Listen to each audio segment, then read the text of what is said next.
नमस्कार दोस्तों, उम्मीद करता हूँ आप सब बढ़िया होंगे। आज हम फील्ड में हैं और फील्ड में होते हुए आप लोगों के लिए प्रैक्टिकल नॉलेज देना बहुत इंपॉर्टेंट होता है। और मैं हमेशा ट्राई करता हूँ कि जब भी फील्ड में पहुँचे तो एटलीस्ट कुछ आपको ज़रूर इन्फॉर्मेशन प्रोवाइड करवाऊँ। ऐसा ही कुछ आज एक इम्पॉर्टेंट क्रॉप है और इस क्रॉप का पूरा कल्टिवेशन प्रैक्टिसेस हम लोग डिस्कशन करेंगे। आज हम फील्ड में हैं और फील्ड में मेरे सामने अभी जो क्रॉप आप लोग देख पा रहे हैं वो आपकी है ग्वार बीन, जिसको आप क्लस्टर बीन भी बोलते हैं और साइंटिफिक नेम इसका होता है साइमोप्सिस टेट्रागोनलामा। इसका क्रोमोसोम नंबर है 2n = 14। और हाँ, ये एक इम्पोर्टेंट आपकी खरीफ सीजन लेग्यूमिनस या फेबेसी क्रॉप है, यानी कि लेग्यूमिनेसी फैमिली से बिलोंग करने वाली एक इम्पोर्टेंट खरीफ सीजन क्रॉप है। अब आप लोग देख रहे होंगे कि हाँ, लेग्यूमिनस क्रॉप है तो डेफिनेटली इसको हम कहाँ कहाँ और कैसे यूज़ कर सकते हैं। तो सबसे पहले मैं आपको बताना चाहूँगा कि इस क्रॉप को आप लोग as a fodder purpose use कर सकते हैं, यानी कि एनिमल को फीड करने के लिए। दूसरा, हम इसको यूज़ कर सकते हैं as a green manure crop. आपका ग्रीन मैन्योर क्रॉप भी इसको यूज़ किया जाता है। तीसरा, इसको हम वेजिटेबल पर्पज़ भी यूज़ कर सकते हैं। इसकी जो पोड होती है, मैं आपको दिखाने की कोशिश करूँगा यहाँ पर कि इसकी जो पोड्स हैं इनको हम लोग यूज़ कर सकते हैं एज ए आपका वेजिटेबल पर्पज़, यानी कि ये जो पोट्स होती हैं इनको आपका सब्जियां बनाने के लिए भी काम में लाया जाता है। इसी के साथ अगर हम बात करें तो ये पूरा का पूरा जो प्लांट है, इसकी ग्रोइंग हैबिट, कैसे ये ग्रो होता है, ये पूरी इन्फॉर्मेशन मैं आपको देने की कोशिश करूँगा। तो आपको मैं बताना चाहता हूँ कि ये एक इम्पॉर्टेंट आपकी ऐसी क्रॉप है जो कि एरिड या सेमी एरिड रीजन में ग्रो करवाई जाती है। इसको ज़्यादातर आपका लाइट टेक्सचर सॉइल के अंदर या light to medium texture soil के अंदर ग्रो करवाया जाता है।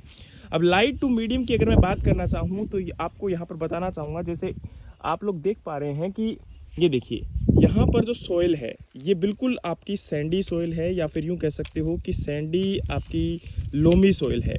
इसके अंदर आपका टेक्सचर जो होता है इसमें सैंडी कंटेंट काफ़ी ज़्यादा प्रेजेंट होता है। और ये एक ऐसी क्रॉप है जिसके लिए क्लाइमेट की अगर हम बात करें तो क्लाइमेट आपका जो रिक्वायरमेंट इसको होता है वो नॉर्मली आपको 25 से लेके 35 डिग्री के बीच में इस क्रॉप की वेजिटेटिव और फ्लावरिंग ग्रोथ और बाकी जो ग्रोथ है वो कंप्लीट होती हैं। अगर हम बात करें कि लोअर टेम्परेचर में जहाँ पर फ्रोस्ट की कंडीशन होती है वहाँ पर इस क्रॉप को ग्रो नहीं करवाया जा सकता। ये क्रॉप फ्रोस्ट में ससेप्टिबल होती है। उसके बाद अगर हम बात करें तो इस क्रॉप के लिए लोअर ह्यूमिडिटी की रिक्वायरमेंट होती है। हाई ह्यूमिडिटी के केस में इसमें बहुत सारे डिजीज़ और इंसेक्ट पेस्ट अटैक ज़्यादा करते हैं। और इसकी अगर हम बात करें तो नॉर्मली आप लोगों ने अगर ऑब्ज़र्व किया होगा, अगर आपके एरिया में ग्रो होती है तो ज़्यादातर कम पानी की रिक्वायरमेंट होती है, क्योंकि इसको हम ये भी बोलते हैं कि ड्रॉट टॉलरेंट क्रॉप है, क्योंकि एक हार्डी नेचर की क्रॉप होती है। अमंग द अगर मैं पल्सेस की बात करूँ, लेग्यूम क्रॉप की बात करूँ, तो उनमें से आपकी काफ़ी इंपॉर्टेंट आपकी एक हार्डी नेचर क्रॉप है, जिसको यानी कि आपका लो वाटर की कंडीशन में ग्रो करवाया जा सकता है। अब हम इस प्लांट के बारे में बात करें तो नॉर्मली आप लोग देख पा रहे हैं कि इसका प्लांट जो है वो एक अब देखिए यहाँ पर इसकी ये भी देखा जाता है कि कैसे इसको ग्रो करवाया जाता है।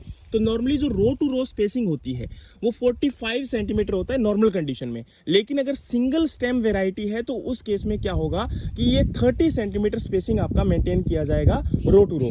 और प्लांट टू प्लांट जो स्पेसिंग मेंटेन की जाती है वो आपकी की जाती है 15 to 20 सेंटीमीटर। और वहीं अगर हम बात करें तो ये प्लांट का पूरा स्टेम है, आप लोग ऑब्जर्व कर सकते हैं, है ना। इसके अंदर ये प्लांट जो आपका नीचे से लेके ऊपर तक, तो इसका टैप रूट सिस्टम होता है, पहले मैं आपको बताना चाहूँगा। दूसरा, इसकी रूट में नोड्यूल प्रेजेंट होते हैं।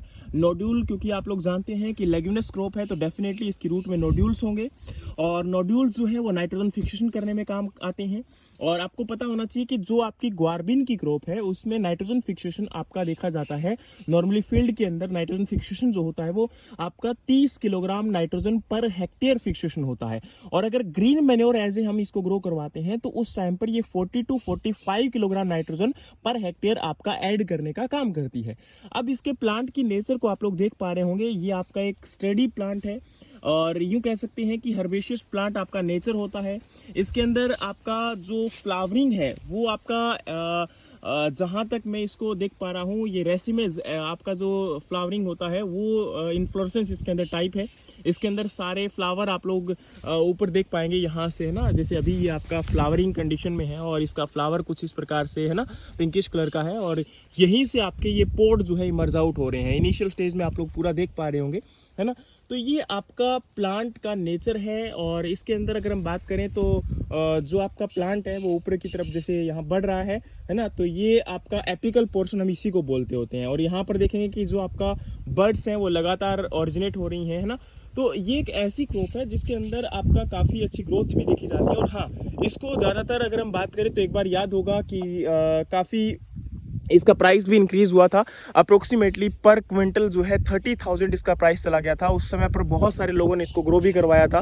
और इसका रीज़न क्या है कि यहाँ पर इसकी जो है इतनी इंपॉर्टेंस क्यों है, तो एक तो ये सबसे पहले मैंने आपको बताया कि बाकी ये जो कहाँ कहाँ यूज़ होता है, लेकिन इसके अलावा इसका जो सीड होता है, जब ये सीड मैच्योर हो जाएगा तो सीड मैच्योर होने के बाद, अभी तो आप लोग सीड को ऑब्जर्व नहीं कर पाएंगे, लेकिन जब ये सीड बन जाएगा तो ये आपका अप्रोक्सीमेटली ब्राउनिश कलर का जो है इसका सीड होता है। और इसके सीड में अप्रोक्सीमेटली 18 to 19 या 18 to 20% प्रोटीन होता है। अप्रोक्सीमेटली 30% के आसपास इसमें फाइबर प्रेजेंट होता है। और यहीं 30 से 33% इसके अंदर आपका गम, जिसको हम ग्वार गम बोलते हैं, वो गम आपके वाला गम नहीं है ना। इसके अंदर गम मतलब एक आपका जो गोंद लाइक फ्लूइड आपका एक्सट्रैक्ट किया जाता है, जो कि बहुत सारे ब्यूटी प्रोडक्ट में, और बोला जाता है कि उसको जो है आपका जो आपके मतलब आर्मी जो यूज़ करते हैं प्रोडक्ट, बारूद बनाने में भी इसका यूज़ किया जाता है। तो काफ़ी हद तक मतलब इसकी इंपॉर्टेंस देखी जाती है।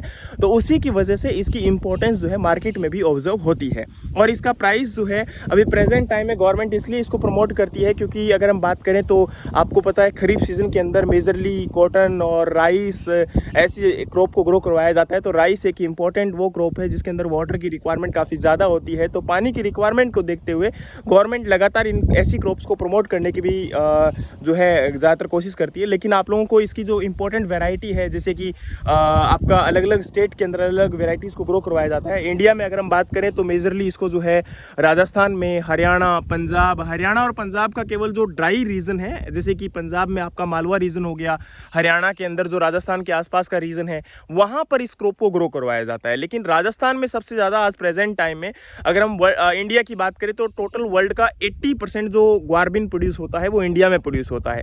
और सेकंड थिंग, आपका राजस्थान जो है इंडिया के टोटल 80% को राजस्थान प्रोड्यूस करता है ना, अगर हम बात करें। और उसी प्रकार से अप्रोक्सीमेटली 30 लाख हेक्टेयर एरिया इसका है, तो उसमें से 35 लाख हेक्टेयर एरिया है, तो उसमें से 30 लाख हेक्टेयर एरिया राजस्थान में ही आपका ग्रो करवाया जाता है। बाकी इसको राजस्थान, गुजरात, हरियाणा, पंजाब और मध्य प्रदेश जैसे इंपॉर्टेंट स्टेट के अंदर इसको ग्रो करवाया जाता है। यानी कि ये टोटल जो आपका है ये 90-95% एरिया से ज़्यादा कवर करता है, जिन स्टेट का मैंने अभी नाम लिया है। यूँ कह सकते हो कि इन स्टेट के अंदर सबसे ज़्यादा प्रोडक्शन आपका हो रहा है। बाकी अगर हम बात करें तो आपको मैंने काफ़ी इंपॉर्टेंट इन्फॉर्मेशन इसकी दे दी, लेकिन यहीं पर अगर हम बात करें तो इसके अंदर जो इंपॉर्टेंट इंसेक्ट अटैक करते हैं वो आपके जैसिड और एफिड, यानी कि जो आपके सकिंग पेस्ट होते हैं वो अटैक कर सकते हैं। दूसरा, इसके अंदर आपका टोबैको कैटरपिलर जो होता है वो भी इसके अंदर अटैक कर सकता है। और वहीं अगर हम इंसेक्ट की बात करें तो एक इंपॉर्टेंट इंसेक्ट आपका जिसको हम कातरा कैटरपिलर भी बोलते हैं, शायद आप लोगों ने ऑब्जर्व भी किया होगा, वो ब्राउनिश कलर की होती है और उसमें आपके काफ़ी हेयर्स प्रेजेंट होते हैं ऊपर बॉडी के ऊपर। तो वो एक इंसेक्ट इसके अंदर अटैक करता है। अभी इसमें कोई है नहीं अटैक, वरना मैं आपको पूरा ऑब्जर्व करवाता कि कौन कौन से इंसेक्ट किस प्रकार से अटैक करते हैं, ठीक है। क्योंकि कहते हैं कि अगर प्रॉपर मैनेजमेंट किया जाए और अगर ह्यूमिडिटी अगर मॉइस्चर में नहीं है ज़्यादा तो उस केस में ज़्यादा इंसेक्ट अटैक नहीं करते। तो अभी ऐसा नहीं हुआ क्योंकि बारिश का जो मौसम है वो ज़्यादा इस बार ज़्यादा नहीं रही है ना, केवल ड्राई कंडीशन रही है। तो उस केस के अंदर ज़्यादा इंसेक्ट का अटैक भी अभी तक नहीं है इस क्रॉप के अंदर।